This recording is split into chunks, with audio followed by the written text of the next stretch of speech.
Bonjour, mon nom est Diane Poitras. Je suis présidente de la Commission d'accès à l'information du Québec et je suis en compagnie de Ron Kruszenewski, qui est commissaire à l'information et à la protection des renseignements personnels en Saskatchewan. Ron m'a invité à discuter du projet de loi 64 qui propose une réforme de la protection des renseignements personnels au Québec. Ron s'exprime en anglais et nous avons d'un commun accord décidé de faire une version française dans laquelle je vais traduire ces questions qu'il va poser en anglais. Hi Ron. Bonjour Diane. Today we are going to be talking about Bill 64, which was introduced into the Quebec Parliament and recently passed. And it is my great pleasure to do this podcast first in English and now in French. Diane is president of the Access to Information Commission of Quebec, was a member, but when the president retired, she became the president. So I'll maybe let you translate that, Diane, before I ask my first question. Okay, Ron. Ron a précisé qu'il voulait qu'on fasse ce podcast pour faire connaître le projet de loi 64. Il a précisé que j'étais d'abord membre de la commission qui a ensuite été désignée présidente par l'Assemblée nationale lorsque l'ancien président a pris sa retraite. We're ready for you, Ron. So for those who have been following Bill 64, it's been an interesting process. But what would you say the important things are about Bill 64 and what it's all about and what its main goal is? Oh, merci pour cette question, Ron. Alors, je comprends que tu souhaites que j'explique un peu c'est quoi le projet de loi 64 et son principal objectif, peut-être au bénéfice de ceux qui n'ont pas suivi les travaux entourant ce projet. Alors, c'est une loi qui modernise la législation en matière de protection des renseignements personnels applicable au secteur public et privé au Québec. C'est une réforme fort attendue et elle est importante. Il faut se rappeler que la loi applicable aux organismes publics a été adoptée il y a près de 40 ans et notre loi applicable au secteur privé a presque 28 ans. Il était donc important de moderniser ces lois pour faire face aux défis et aux enjeux en matière de vie privée du monde numérique dans lequel on vit. Des lois modernes et rigoureuses sur la protection de la vie privée fournissent l'encadrement nécessaire pour assurer un équilibre entre les possibilités offertes par la technologie et les droits fondamentaux des citoyens et des consommateurs. Le projet de loi 64 vise à faire cet équilibre. En résumé, je dirais que cette nouvelle loi est fortement inspirée de l'approche du RGPD, c'est le règlement européen sur la protection des données, bien que certaines dispositions reprennent des aspects de la loi fédérale applicable au secteur privé. C'est intéressant aussi de souligner qu'elle maintient l'approche fondée sur les droits de la législation actuelle, soit que le droit à la vie privée est un droit fondamental reconnu dans les lois québécoises. Pour un peu d'historique maintenant, le projet de loi a été déposé d'abord en juin 2020 et des consultations particulières ont été tenues par la Commission des institutions de l'Assemblée nationale l'automne suivant. Il y a plus de 160 amendements qui ont été apportés au projet durant son étude détaillée au début de l'année 2021. Le projet est devenu une loi et a été finalement adopté en septembre dernier et il va entrer en vigueur par phase sur une période de 3 ans. Quelques dispositions vont entrer en vigueur l'an prochain, mais la date à retenir pour l'entrée en vigueur de la plupart des nouvelles obligations, c'est septembre 2023. Back to you, Ron. So Diane, as you know, as commissioners, we make recommendations and some are accepted and some are not. In this case with Bill 64, what are the 5 or so significant changes that will most positively impact access and privacy for Quebecers and those doing business in Quebec? Excellente question, Ron. Alors, Ron précise, et c'est effectivement le cas, dans toute réforme, il y a des points positifs et des dispositions qui sont peut-être moins heureuses, du moins de notre point de vue d'autorité de contrôle. Alors, Ron veut savoir à peu près les 5 changements apportés par cette loi qui vont avoir le plus d'impact positif sur la protection de la vie privée au Québec. C'est une bonne question parce qu'il y a plusieurs nouvelles obligations qui vont avoir un effet positif, mais je crois que celui qui aura le plus grand impact, d'après moi, c'est le principe de responsabilité. Parce qu'ultimement, ce principe vise à ce que les organisations publiques et privées développent une culture de la protection des renseignements personnels et mettent en place une gouvernance adéquate. Et à mon avis, c'est le fondement de la mise en œuvre de pratiques respectueuses de la vie privée au sein d'une organisation. La loi prévoit que la personne qui a la plus haute autorité dans l'organisation doit veiller à assurer le respect et la mise en œuvre des obligations de la loi. Elle peut déléguer cette fonction de responsable de la protection des renseignements personnels à une autre personne. Et la loi prévoit aussi que cette personne doit établir et mettre en œuvre des politiques et des pratiques encadrant sa gouvernance à l'égard des renseignements personnels. Elles doivent prévoir l'encadrement applicable à la conservation et à la destruction de ces renseignements et prévoir un processus de traitement des plaintes relatives aux pratiques de l'organisation en matière de protection des renseignements personnels. Des informations détaillées au sujet de ces politiques et de ces pratiques doivent aussi être publiées en termes simples et clairs sur son site Internet. Je pense que j'inclurais aussi sous le thème responsabilité la nouvelle obligation de réaliser une évaluation des facteurs relatifs à la vie privée dans plusieurs circonstances, mais notamment pour tout nouveau projet de développement ou de refonte d'un système ou d'acquisition d'un système d'information ou encore un projet de prestation électronique de services qui implique des renseignements personnels. Un deuxième changement important, c'est la nouvelle obligation de déclarer certains incidents de confidentialité à la Commission et d'en informer les personnes concernées. La loi prévoit que tout incident qui présente un risque qu'un préjudice sérieux soit causé doit en informer la Commission avec diligence. Pour tout incident, l'organisation doit aussi prendre des mesures raisonnables pour diminuer les risques qu'un préjudice soit causé et surtout éviter que des incidents de même nature se produisent. La troisième série de changements importants, je dirais, sont ceux qui concernent le consentement. Ces changements visent à ce qu'un consentement soit significatif et éclairé lorsqu'il est donné. À titre d'exemple, il y a une obligation qui prévoit qu'un consentement doit être demandé pour chacune des fins poursuivies en termes simples et clairs et distinctement de toute autre information communiquée à la personne concernée. Alors, tu auras remarqué, Ron, qu'il s'agit de la deuxième obligation de rédiger l'information en termes simples et clairs. On vise ici à mettre fin au long texte de consentement qui était complexe et difficile à comprendre. Il y a aussi une obligation pour l'entreprise de prêter assistance à la personne concernée pour qu'elle comprenne la portée du consentement demandé.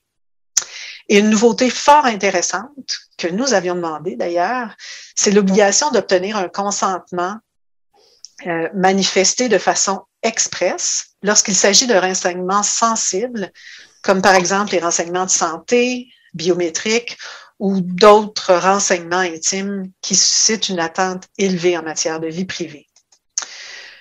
Une autre série de nouvelles obligations qui vont avoir un impact positif sur la protection des renseignements personnels, je dirais, c'est toutes les obligations qui concernent l'utilisation de ces renseignements par des nouvelles technologies, comme l'intelligence artificielle et les décisions automatisées, le profilage, la biométrie et la géolocalisation.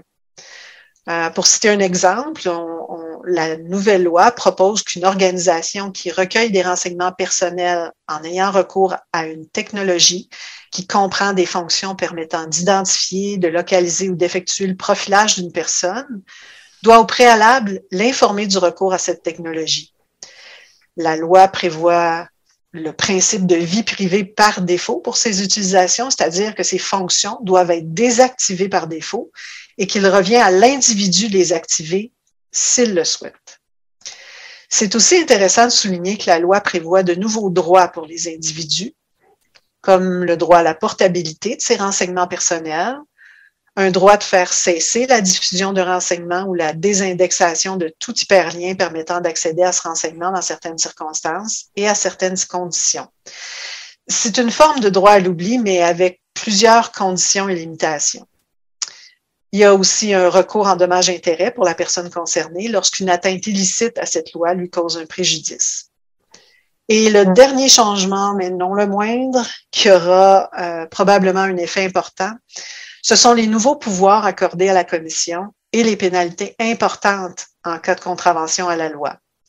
Par exemple, la loi permettra à la Commission d'imposer des sanctions administratives pécuniaires d'un montant maximal de 10 millions de dollars ou de 2% du chiffre d'affaires mondial si ce dernier est plus élevé. Et les amendes, en cas d'infraction pénale, seront haussées à un montant maximum de 25 millions de dollars ou 4% du chiffre d'affaires mondial. Alors, je crois que ces modifications envoient un message clair au secteur privé de l'importance de s'assurer que leurs pratiques protègent les renseignements personnels qu'ils détiennent et respectent la loi. Nous sommes conscients à la Commission que les nouveaux pouvoirs qui nous sont accordés et que ces pénalités élevées inquiètent certaines entreprises. Mais nous allons continuer d'utiliser l'ensemble des pouvoirs et des outils qui nous sont accordés avec discernement dans le seul objectif de promouvoir le respect de la loi. Il faut souligner que la loi prévoit que la Commission doit adopter et diffuser un cadre général d'application des sanctions administratives pécuniaires qui va clarifier les critères qui vont nous guider dans l'application de ces sanctions. Nous sommes conscients de l'importance d'une approche préventive et éducative, surtout dans les premiers mois de l'entrée en vigueur de cette nouvelle loi. Parce qu'au final, ce qui compte, c'est que les renseignements personnels soient protégés et que les entreprises respectent la loi, pas que nous imposions de lourdes pénalités monétaires. Mais dans une économie numérique et à la lumière de certaines pratiques actuelles, c'est important de pouvoir disposer de tels outils dissuasifs pour éviter que des entreprises ignorent les exigences en matière de protection des renseignements personnels et considèrent que les montants à payer, s'ils sont peu élevés, constituent un prix acceptable pour opérer sans respecter ces exigences. So, these are the changes I would say would have the more impact on privacy in Quebec, Ron. Well, thank you for that. I think that will give Francophones and in the other version, Anglophones, a really good idea of the changes coming. Now, Diane, you know that when legislation goes through a parliament, the legal language that one ends up with is not always what one expected. What changes do you have concerns about that might be challenging for your commission to administer? Merci pour cette question, Ron. Alors, Ron veut savoir s'il y a des changements qui nous préoccupent, étant entendu que parfois, quand il y a un projet de loi chemine à travers les différentes étapes, il se peut qu'il y a des termes ou qu'il y a des modifications qui sont apportées et qui sont susceptibles de nous causer certaines préoccupations comme autorité de contrôle. Alors oui, il y en a. Dans le secteur public, on note un important changement d'approche vers la mobilité et la valorisation des renseignements, incluant les renseignements personnels, sans le consentement des personnes concernées, avec peut-être une transparence pas suffisante, pardon. Bien que la Commission reconnaisse la légitimité de certaines de ces utilisations, par exemple dans l'intérêt public ou pour la saine gestion des finances publiques, ces situations doivent demeurer l'exception et être bien encadrées dans la loi.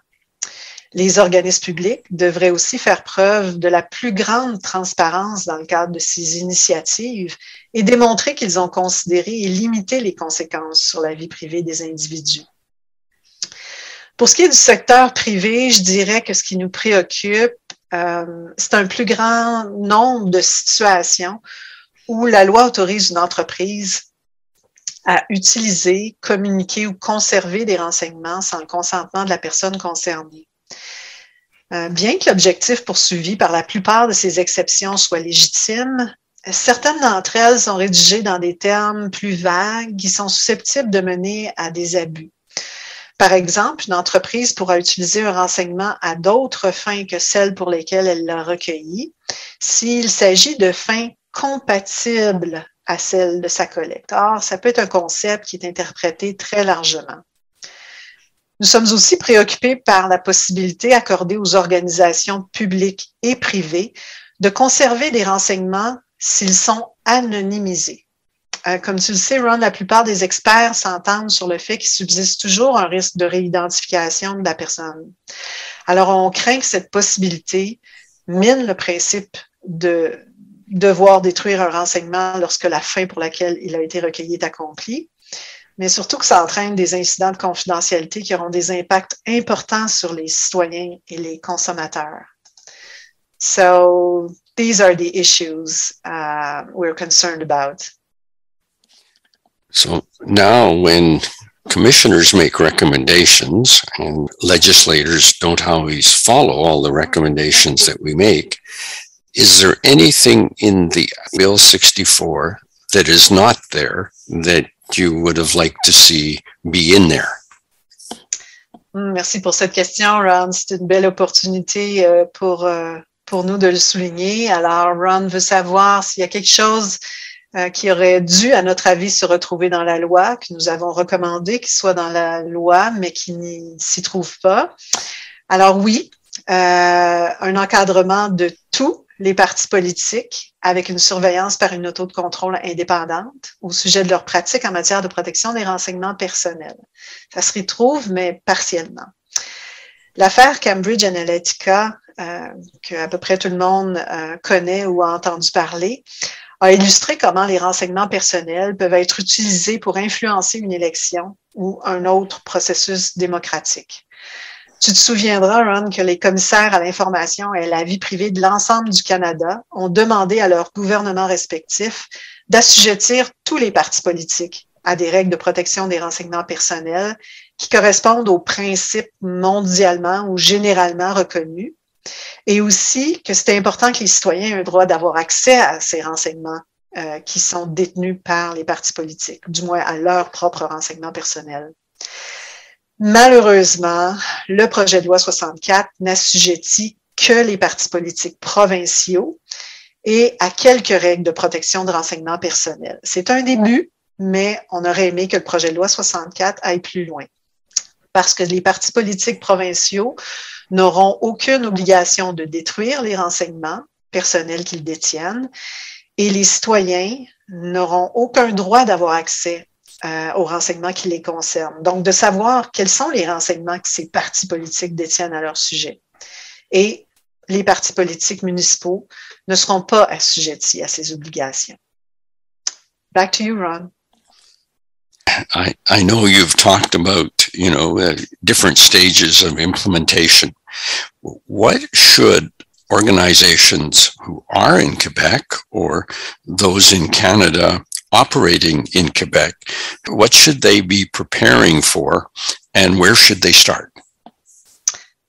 Merci pour cette question, Ron. Je pense que c'est une question que se posent beaucoup d'entreprises. Alors, Ron veut savoir, pour une entreprise qui exerce des activités au Québec, à quoi devrait-elle se préparer? Par où devrait-elle commencer? Je dirais que la première chose à faire, c'est de s'assurer de bien connaître ses obligations en matière de protection des renseignements personnels, que ce soit les obligations actuelles et les nouvelles qui entreront progressivement en vigueur au cours des 3 prochaines années. La Commission vient d'ailleurs d'ajouter à son site Internet une section dédiée au projet de loi 64 qui sera régulièrement mise à jour et alimentée avec des guides et d'autres outils visant à accompagner les entreprises dans la mise en œuvre de la loi. La deuxième chose à faire, importante, est de désigner une personne responsable de la protection des renseignements personnels ou même une équipe pour l'entourer si la taille de votre entreprise le permet. Cette personne devrait commencer par dresser un portrait complet des renseignements personnels qui sont détenus par l'organisation, comme faire l'inventaire des renseignements qui sont détenus, c'est quoi l'objet de leur collecte, comment ils sont utilisés et par qui, le support sur lequel ils se trouvent, qui est responsable de leur gestion, qui a accès et pourquoi, et enfin, quel est le délai de conservation. Ce travail est essentiel pour la mise en œuvre de plusieurs obligations et pour prioriser certaines actions par la suite. Alors, c'est certainement un excellent point de départ. Surely an excellent point to start. So, my last question, for those that are interested, where can Francophone and Anglophones get a really good summary of Bill 64 and its implications? Alors, Ron veut savoir où les francophones et les anglophones peuvent trouver un bon résumé de cette loi. Pour les anglophones, je dirais que il y a plusieurs bureaux d'avocats qui ont fait d'excellents résumés de la loi, surtout pour les obligations applicables aux entreprises. Donc, en faisant une recherche sur Internet avec Projet de loi 64, vous aurez une liste de résumés qui vous sera disponible en anglais. Mais pour un bon résumé en français, notre site dédié vous permettra certainement d'avoir toute l'information à ce sujet et de connaître vos nouvelles obligations. Si certains sont intéressés aussi à en savoir davantage au sujet des recommandations d'amélioration que nous avons présentées aux parlementaires, notre mémoire au sujet du projet de loi 64 est également disponible sur notre site. Nous invitons vraiment toutes les organisations publiques et privées à venir consulter régulièrement notre site Internet, puisque des informations et des outils seront ajoutés progressivement au cours des prochains mois. Back to you, Ron. Well, merci, Diane. Thank you very much. Thank you for being my guest and my translator. And I hope people listening to either the English or the French version of this podcast really find your answers to be helpful. But thank you again. Thank you, Ron. Merci. Ron remercie pour cette possibilité d'avoir offert un résumé, que ce soit pour la version anglaise ou la version française, des éléments essentiels du projet de loi 64. Et nous espérons tous les deux que ce petit résumé qu'on a fait aujourd'hui pour vous vous sera utile. Merci à Ron pour cette opportunité de m'avoir permis de parler de cette importante réforme qui s'amorce au Québec. Thank you, Ron. Merci, Diane.